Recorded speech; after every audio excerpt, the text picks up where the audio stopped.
ओडिशार कृषि पाई मागणा बिजुली दियो 300 यूनिट बिजुली घरोई उपभोक्ता को छाड़ कर।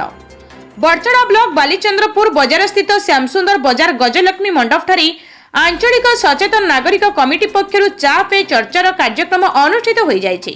ओडिशा राज्य रे विद्युत उपभोक्ता को 300 यूनिट पर्यंत विद्युत मागणा जोगाण और कृषि कार्य निमंते विद्युत संपूर्ण मागणा लक्ष्य आंचलिक सचेतन नागरिक कमिटी पक्षरु चा पे चर्चार कार्यक्रम कमिटीर आवाहक तथा कांग्रेस नेता अजय कुमार सामल सभापतित्व में अनुष्ठित होता।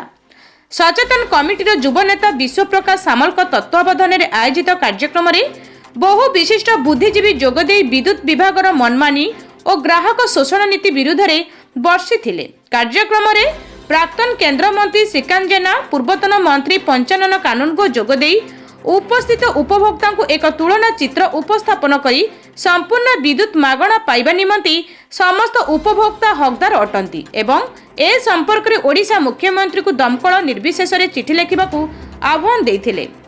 बालीचंद्रपुर बजार कमिटीर सभापति अजय विश्वाल, वरिष्ठ कांग्रेस नेता फकीर मोहन बड़, प्राक्तन जिला परिषद सदस्य शारदा प्रसन्न महांती, पूर्वतन सरपंच देवेंद्र कुमार सामल, शेख रियासत अली, आगामी संपादक मसूद अली, प्राक्तन ब्लॉक कांग्रेस सभापति सुरेश चंद्र साहानी, बटकृष्ण दास, चांद खां, विधान चंद्र सामल, राखल चंद्र जेना, शैलेंद्र नारायण राय, वरिष्ठ नागरिक विष्णुचरण मुदुली, संजय कुमार कर, संतोष कुमार परिडा, नारायण दास, मोहनी चरण महांती, शेख इकबाल हुसैन, सरोज कुमार जेना, अशोक कुमार राउत, अशोक कुमार विश्वाल, बामदेव सामल, कार्तिक सेठी, अच्युतानंद पंडा, माधव मल्लिक प्रमुख जोगदे निजर मत रखिथिले।